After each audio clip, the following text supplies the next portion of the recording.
तो प्रेशर क्या होता है, अगर हम कोई कॉलम ऑफ एयर लें, वो कितना कॉलम ऑफ एयर कितना प्रेशर एक्सर्ट कर रही है अर्थ पे, सरफेस ऑफ द अर्थ पे कितना प्रेशर एक्सर्ट कर रही है। कोई कॉलम ऑफ एयर है, ये अर्थ का सरफेस पे ये कॉलम ऑफ एयर कितना प्रेशर एक्सर्ट कर रही है, कितना प्रेशर एक्सर्ट कर रही है, तो इसको बोलते हैं प्रेशर। सो कितना वेट एक्सर्ट कर रही है, कितना वेट एक्सर्ट कर रही है, इसको बोलते हैं प्रेशर। प्रेशर होता है फोर्स पर यूनिट एरिया। तो कितना फोर्स लग रहा है, यूनिट एरिया दिया, कितना फोर्स लग रहा है सरफेस अर्थ सरफेस पे, सो बोलते हैं एयर प्रेशर। कि एयर कितना प्रेशर लगा रही है सरफेस ऑफ अर्थ पे, इसे बोलते हैं air pressure. Column of air exert weight in the terms of pressure. तो जो वेट को एक्सर्ट करती है in the terms of pressure, पर यूनिट एरिया में कितना फोर्स लगा रही है, कितना वेट लगा रही है, तो इसे बोलते हैं pressure. So the weight of the column air, ठीक है, इन अ यूनिट टाइम इसको बोलते हैं weight of the column air in a given place in a given time, इसको बोलते हैं एयर प्रेशर। तो एटमॉस्फेरिक प्रेशर हम किससे मेजर करते हैं, इंस्ट्रूमेंट होता है बैरोमीटर, बैरोमीटर से मेजर करते हैं, इंस्ट्रूमेंट होता है बैरोमीटर से एटमॉस्फेरिक प्रेशर देखते हैं। तो एटमॉस्फेरिक प्रेशर मेजर कैसे करते हैं, फोर्स पर यूनिट एरिया, फोर्स पर यूनिट एरिया इसकी यूनिट होती है मिली बार, फोर्स पर यूनिट एरिया की होती है मिली बार। 1 मिली बार होता है 1 ग्राम प्लस पर स्क्वायर सेंटीमीटर, 1 ग्राम पर स्क्वायर सेंटीमीटर, 1 ग्राम पर स्क्वायर सेंटीमीटर से बोलते हैं मिली बार पर स्क्वायर, 1 ग्राम पर स्क्वायर सेंटीमीटर। तो प्रेशर सिस्टम को कौन कौन से फैक्टर्स कंट्रोल करते हैं, तो दो मेन फैक्टर्स होते हैं, एक तो होता है थर्मल, एक होता है डायनामिक। थर्मल मतलब टेम्परेचर की वजह से, डायनामिक मतलब रोटेशन ऑफ अर्थ जैसे कोरियोलस फोर्स होता है, और प्रेशर ग्रेडियंट्स। तो थर्मल फैक्टर देखिए, थर्मल फैक्टर से क्या होता है कि हमारा जो इक्वेटर है वो बहुत ज़्यादा हीट करता है, तो यहाँ पे लो प्रेशर कंडीशन बनती है, तो एयर राइज करती है। और हम यहाँ देखिए ये सब ट्रॉपिकल हाई प्रेशर पर, तो यहाँ पे पोलर हाई में देखें तो यहाँ पे बहुत ठंडी एयर होती है, तो ठंडी एयर ऊपर नहीं उठ सकती, तो ये यहाँ पे एयर डिसेंड करती है, तो यहाँ पे हाई प्रेशर बनता है, तो यहाँ पे कॉन्ट्रैक्शन होता है अगर देखें तो देखिए equatorial low and polar high, equatorial low and polar high होता है। फिर कुछ डायनामिक फैक्टर्स भी होता है, डायनामिक फैक्टर्स होता है pressure gradient force, PGF and rotation of earth. Rotation of earth की वजह से आता है कोरियोलस फोर्स, तो pressure gradient force and Coriolis force. So pressure gradient की बात करें तो क्या रेट ऑफ प्रेशर चेंज होता है बिटवीन टू, तो ये होता है कुछ आइसोबार्स। तो कैसे एक आइसोबार से दूसरे आइसोबार में कैसा प्रेशर चेंज होता है, इसे प्रेशर ग्रेडियंट बोलते हैं। कि दो पॉइंट पे कैसा है, एक ए पॉइंट है, बी पॉइंट है, हाई प्रेशर है, लो प्रेशर है, तो रेट ऑफ चेंज कितना है, रेट ऑफ चेंज क्या है एटमॉस्फेरिक प्रेशर का between two points on the earth surface, इसे बोलते हैं प्रेशर ग्रेडियंट। तो दो पॉइंट पे क्या प्रेशर चेंज है, इसे बोलते हैं प्रेशर ग्रेडियंट। एंड ये कैसे बनाते हैं, हम आइसोबार्स बनाते हैं, ये आइसोबार से हम रिप्रेजेंट करते हैं। तो बहुत ही क्लोज आइसोबार है, क्लोज स्पेसिंग है, मतलब बहुत ही स्ट्रॉन्ग प्रेशर ग्रेडियंट है, बहुत जल्दी जल्दी प्रेशर चेंज है। वाइड आइसोबार है मतलब वीक प्रेशर ग्रेडियंट है। तो ये होता है close isobar and wide isobar, इसमें स्ट्रॉन्ग प्रेशर ग्रेडियंट है, इसमें वीक प्रेशर ग्रेडियंट है। तो अगर वर्टिकल डिस्ट्रीब्यूशन देखिए, columnar distribution of air pressure को, कॉलमर एक कॉलम लिया, उसमें कैसा एयर प्रेशर डिस्ट्रीब्यूट, ऐसे बोलते हैं वर्टिकुलर डिस्ट्रीब्यूशन ऑफ एयर प्रेशर। तो अगर देखें तो ये जो मास है, जो नीचे वाला मास है, उसे A B B B C B D and E वाले को सारी सप्रेस कर रहे हैं, तो यहाँ पे प्रेशर बहुत ज्यादा होगा। जैसे जैसे हम ऊपर जाते रहते हैं एयर प्रेशर कम होता रहता है, हाइट के साथ एयर प्रेशर कम होता है, तभी हम जब ऊपर जाते हैं पहाड़ियों में तो यहाँ पे अच्छे से ब्रीथ नहीं कर पाते, क्योंकि एयर प्रेशर बहुत कम है, यहाँ पे एयर डेंसिटी बहुत कम है, O2 ज्यादा नहीं है।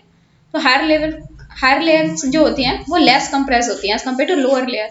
लोअर लेयर ज्यादा कंप्रेस होती है क्योंकि कॉलम पे ज्यादा एक्स्ट्रा प्रेशर होता है, लोअर लेयर ज्यादा कंप्रेस्ड होती है एंड ऊपर कम ये कंप्रेस्ड होती है। तो हायर लेयर्स कम कंप्रेस्ड होती है, इसलिए यहाँ पे लो डेंसिटी होती है, लो प्रेशर होता है, लेकिन नीचे ज्यादा कंप्रेस्ड होती है तो high density and high pressure होता है। फिर टेम्परेचर अगर देखें तो क्या किस किस पे डिपेंड करता है, किस किस पे डिपेंड करता है कि कितना ऊपर जाएगी एयर, तो ये डिपेंड करता है कि टेम्परेचर क्या है। अगर टेम्परेचर कम होगा, अगर टेम्परेचर ज्यादा होगा, मतलब लो प्रेशर कंडीशन में, लो प्रेशर कंडीशन में भी तो एयर राइज करेगी, एयर राइज करेगी ऐसे। और अगर टेम्परेचर क्या होगा, कम होगा, अगर कोल्ड पोलर एरियाज की बात करें तो वहाँ पे हाई प्रेशर कंडीशन में, क्योंकि टेम्परेचर बहुत कम होता है तो एयर सिंक करती है, हाई कोल्ड एयर है तो हैवी होगी तो सिंक करेगी, ऊपर राइज नहीं करती। फिर इस पर टेम्परेचर डिपेंड करता है। दूसरा डिपेंड करता है वाटर वेपर, अगर वाटर वेपर प्रेजेंट है, अगर सपोज वाटर बॉडी है और एयर वाटर वेपर है, वाटर वेपर क्या होता है H2O, H2O18 एंड अगर एयर में देखें तो एयर में H2 एंड O2 होता है, मतलब ये N2 इसकी 14 एंड इसका 32, तो ये काफ़ी ज़्यादा हैवी होता है N2 and O2 as compare to water light होता है। तो जब वाटर लाइट होता है तो ये ऊपर जाता है, जैसे जैसे ऊपर जाता है वैसे ये गैसेज होती है, वाटर वेपर ये लिक्विड में कन्वर्ट हो जाता है, लिक्विड में कन्वर्ट होता है तो लेटेंट हीट ऑफ एवेपोरेशन निकलता है, लेटेंट हीट और एवेपोरेशन से और हीट मिलती है, और ये मिलती है तो वाटर और ऊपर जाता है और क्लाउड्स बनाता है, तो ऐसे काफी लंबे लंबे क्लाउड्स भी बनाता है ऐसे, क्योंकि लेटेंट हीट ऑफ एवेपोरेशन निकलती एनर्जी बनती है, तो वो वाटर वेपर और ऊपर जाता है एंड काफी क्लाउड्स बनाता है। तो ये भी डिपेंड करता है कि कितना water vapour pressure, water vapour अगर प्रेजेंट होगा तो लो प्रेशर होगा, वाटर वेपर प्रेजेंट होगा तो लो प्रेशर होगा, तो एयर ऊपर जाएगी। फिर ग्रेविटेशनल पुल पे हमने देखा कि इक्वेटर ऐसे हमारा जो थोड़ा बल शेप होता है, तो यहाँ पे जो ग्रेविटेशनल पुल है वो कम ज़्यादा लगता है as compare to equator, equator में ज़्यादा लगता है क्योंकि हमारा जो अर्थ है थोड़ा बल शेप का है। तो यहाँ पे ग्रेविटेशनल पुल, तो ग्रेविटेशनल पुल कितना लगेगा इस पर भी डिपेंड करता है कि एयर प्रेशर कैसा होगा। तो 3 चीज़ों पर डिपेंड करता है, टेम्परेचर, वाटर वेपर प्रेजेंट है कि नहीं है, ऊपर से एयर, ऊपर से कितना है, ऊपर से ग्रेविटेशनल पुल कितना लग रहा है। तो ये सारे फैक्टर डिटरमाइन करते हैं एयर प्रेशर को।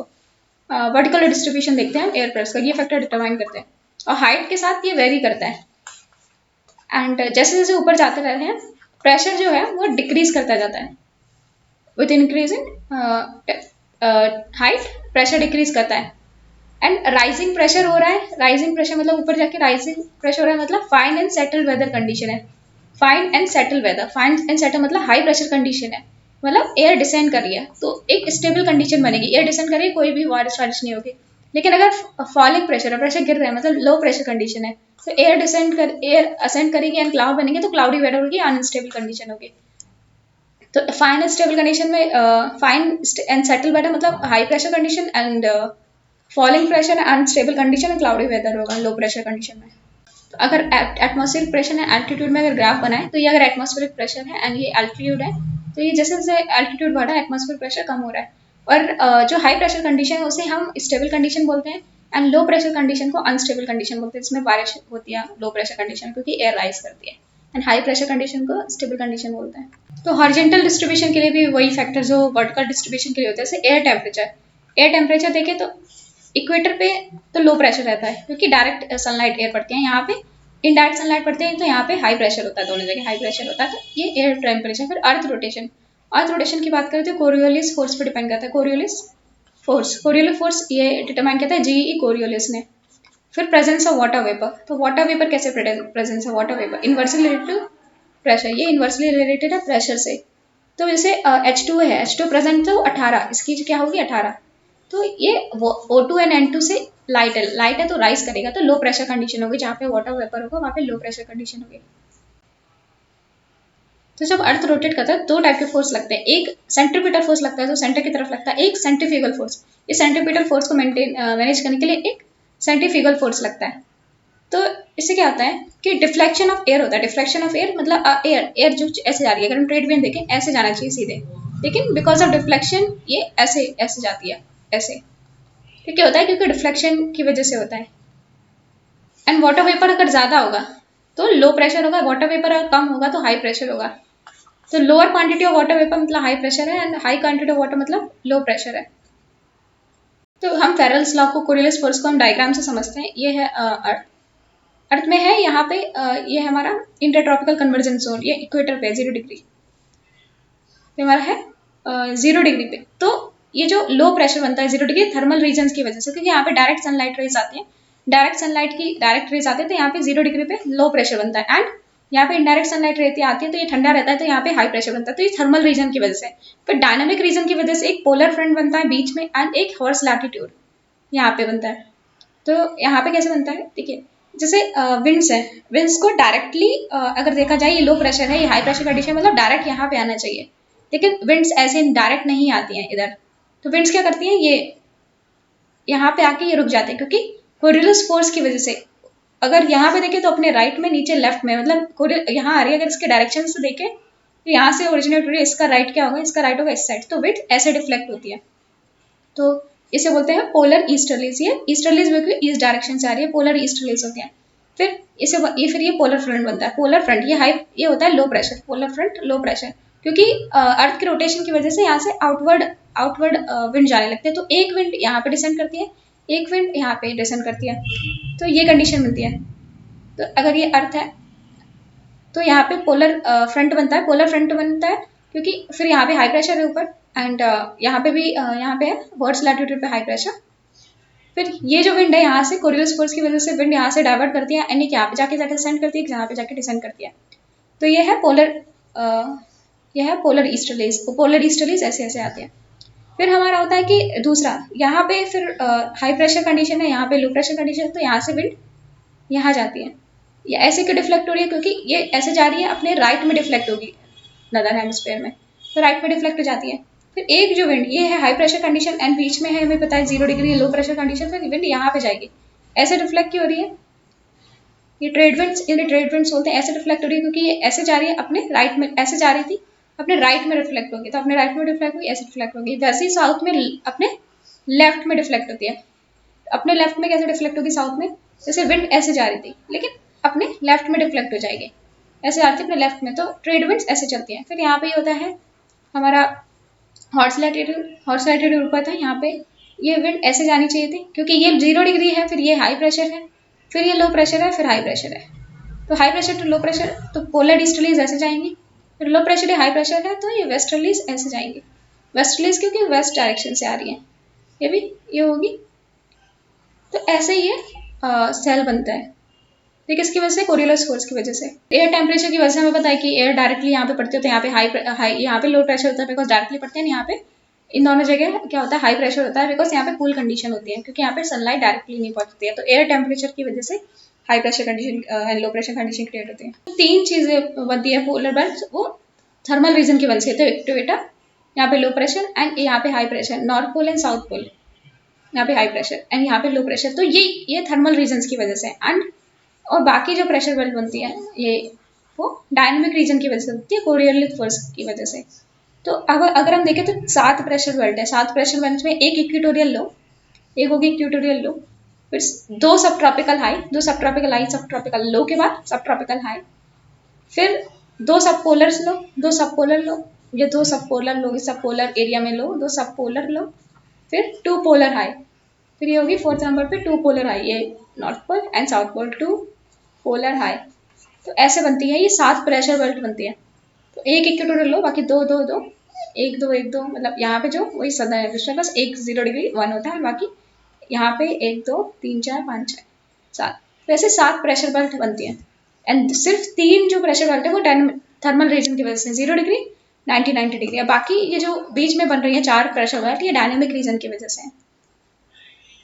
तो हम अगर अर्थ देखें तो अर्थ में है ये 0 डिग्री, तो 0 डिग्री है, यहाँ से air low pressure condition air rise करेगी एंड ये डिसेंड करती है जाके, तो 30 एंड टू 35 डिग्री सब ट्रॉपिकल हाई प्रेशर बेल्ट में। तो ये है सब ट्रॉपिकल हाई प्रेशर बेल्ट में 30 to 35 डिग्री सेल्सियस ये डिसेंड करती है। तभी हमने देखा जितने भी डेजर्ट होते हैं वो ये 30 to 35 डिग्री सेल्सियस पे हैं।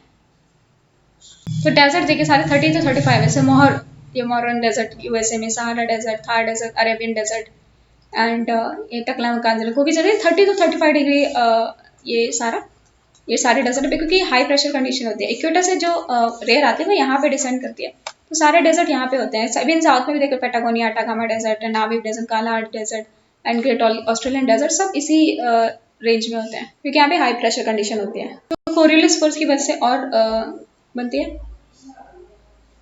तो ये 0 डिग्री है, 0 डिग्री से यहाँ से एयर निकलेगी, यहाँ पे डिसेंड करेगी।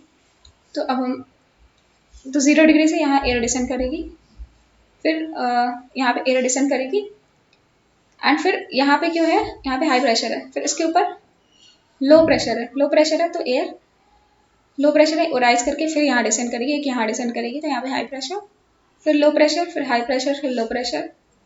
तो ये होता है सब ट्रॉपिकल हाई प्रेशर, ये सब पोलर हाई प्रेशर, सब polar low pressure and polar high pressure. फिर यहाँ पे बीच में इस tropical high pressure belt and सब पोलर लो प्रेशर बेल्ट। तो ये हाई प्रेशर है, तो हाई प्रेशर से विंड इधर जाएंगे इस डायरेक्शन में, एंड ये हाई प्रेशर है तो लो प्रेशर से विंड इस तरह से जाएंगे। Polar easterlies, high pressure to low pressure, wind ऐसे जाएंगे। तो ये high pressure to low pressure and फिर ये high pressure to low pressure, ये ऊपर हाई प्रेशर है, देन लो प्रेशर, फिर हाई प्रेशर एंड फिर यहाँ पे हाई प्रेशर लो प्रेशर, तो विंड ऐसे जाएंगे। ट्रेड विंड्स होती है, ये ट्रेड विंड्स होती है, ये पोलर वेस्टर्लीज, ये वेस्ट डायरेक्शन से आ रही है इसलिए पोलर वेस्टर्लीज, फिर पोलर ईस्टर्लीज। ऊपर में ये ट्रेड विंड्स है, ट्रेड विंड्स ऐसे जा रही है एंड फिर ये है प्रिवेलिंग विंड्स पोलर ईस्ट, ये है वेस्टर्ली, ये है हमारा विंड्स, फिर है ये हमारा पोलर ईस्टर्लीज।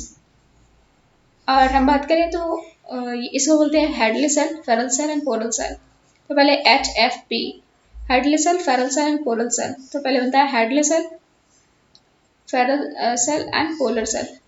तो Hadley's cell, Ferrel cell and polar cell, headless cell and Ferrel cell and polar cell, PFH। तो पहले पोलर आता है, फिर फेरल आता है, फिर हेडलेस सेल आता है। तो ऐसे 3 सेल बनते हैं, Hadley cell, Ferrel cell and polar cell. तो 0 डिग्री को हम डोल ड्रम्स क्यों बोलते हैं? तो ये काफी इंटरेस्टिंग है।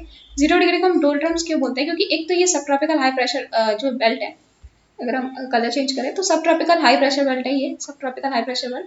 तो इससे विंड सीधी आनी चाहिए थी, लेकिन अपने राइट में डिफ्लेक्ट जाती है, तो ऐसे आती है।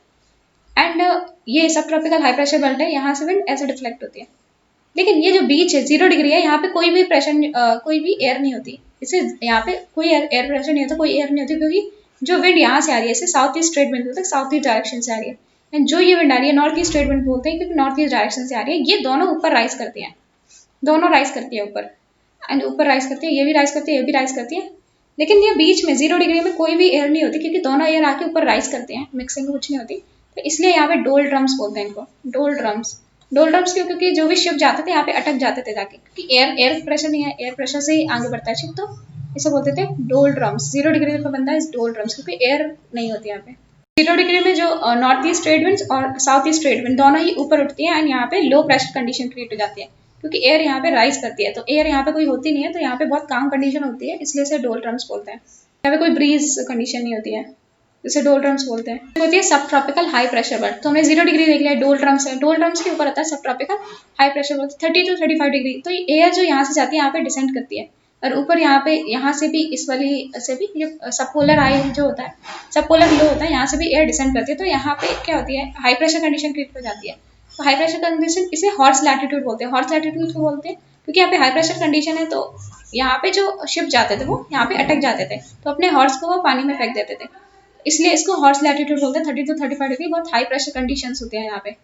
एंड यहाँ से जो विंड, इससे हाई प्रेशर से जो विंड निकलती है, high pressure to low pressure, इसे बोलते हैं trade winds, north east trade winds. And कुछ इस साइड जाती है एयर, एंड अपने राइट में डिफ्लेक्ट होंगी, तो ऐसे जाती है। एंड इसको बोलते हैं वेस्टर्लीज, ये वेस्टर्लीज है, वेस्टर्लीज ये ट्रेड विंड्स। एंड इसको बोलते हैं क्या बोलते हैं, इसे हॉर्स लैटिट्यूड बोलते हैं। तो 0 डिग्री में अगर फंस रहे हैं तो भी आपकी जान बच सके, हॉर्स लैटिट्यूड में फंसना बहुत दिक्कत हो जाता है। तो बिकॉज यहाँ पे तो 0 डिग्री में कम से कम आप इधर उधर नहीं, शिप में मूव नहीं कर पा रहे, कम से कम पानी तो है आपके पास, क्योंकि हर 2 से 4 में बारिश होती है यहाँ पे। लेकिन हॉर्स लैटिट्यूड में पानी भी नहीं होता है, तो काफी दिक्कत हो जाती थी लोगों को हॉर्स लैटिट्यूड में अगर फंस गए, लाइक 30 to 35 डिग्री सेल्सियस, जहाँ पे हाई प्रेशर कंडीशन है, यहाँ पे पानी भी नहीं गिरता है। सो डेजर्ट है ये, ग्रेट बेसिन डेजर्ट है ये। अगर यूएसए की बात करें तो यूएसए में है ग्रेट बेसिन डेजर्ट, फिर ये Mojave desert, Sonoran desert, so Great Basin desert, Mojave desert and Sonoran desert, ये सब 35 डिग्री लैटिट्यूड पे होता है। फिर यहाँ पे Sahara desert, Thar desert, and ये अरेबियन पेनिनसुला का डेजर्ट, फिर ये तकला मकान डेजर्ट, एंड ये थार डेजर्ट, एंड फिर ईरान में डेजर्ट है। हाई प्रेशर के बाद आता है सरकम प्रेशर। तो हमने ये देखा सब ट्रॉपिकल हाई प्रेशर बेल्ट, फिर ये आता है सरकम पोलर लो प्रेशर। सरकम पोलर क्यों बोलते हैं? क्योंकि ऐसे कुछ ऐसे गोल गोल में बनता है, तो सरकम पोलर से अर्थ में रोटेट कर रहा है, ऐसे पोलर सरकम बोलते हैं। 60 to 70 डिग्री पे बनता है, ये लो प्रेशर जोन बनता है। एंड ये किसकी वजह से बनता है? क्योंकि ये सेंट्रीफ्यूगल फोर्स से यहाँ से एयर डिसेंड करती है यहाँ पे, तो यहाँ पे लो प्रेशर कंडीशन हो जाती है, यहाँ पे काफी डिस्टर्बेंस होती है, यहाँ पे काफी ज्यादा लो प्रेशर बेल्ट है, यहाँ पे वायलेंट स्टॉर्म्स आते हैं, ये फ्रंट्स बनते हैं यहाँ पे, वायलेंट स्टॉर्म्स आते हैं, ट्रॉपिकल सब ट्रॉपिकल जो टेम्परेट साइक्लोन होते हैं फ्रंट्स, वो यहाँ पे बनते हैं। पोलर हाई प्रेशर ये, पोलर हाई प्रेशर ये 70 to 90 degree north and south, तो ये बनते हैं पोलर हाई प्रेशर बेल्ट, इन्हें पोलर हाइज बोलते हैं। एंड कोल्ड एयर यहाँ पे क्या करती है, डिसेंड करती है। जब कोल्ड एयर यहाँ पे डिसेंड करती है तो हाई प्रेशर कंडीशन बनती है, यानी ये परमानेंट आइस कैप्स हैं। तो अंटार्कटिका और आर्कटिका देखिए परमानेंट आइस कवर रहती है यहाँ पे। सो कोरियोलिस फोर्स से पता चलता है कि कैसे हमारा प्लैनेट डिवाइड होगा। कोरियोलिस फोर्स स्ट्रांगर होता है, कब स्ट्रांगर होता है? जब स्पीड बहुत तेज चल रही होती है, कोरियोलिस फोर्स स्ट्रांगर होता है। तो स्पीड ऑफ रोटेशन पे डिपेंड करती है कि कोरियोलिस फोर्स स्टार्ट होगा, स्पीड ज्यादा होगी तो कोरियोलिस फोर्स ज्यादा होगा। अर्थ का हमारा एटमॉस्फेयर 3 सेल्स की वजह डिवाइड होता है कोरियोलिस फोर्स की वजह से, Ferrel cell, headless cell and polar cell, headless cell, Ferrel cell and polar cell. फिर फॉर जुपिटर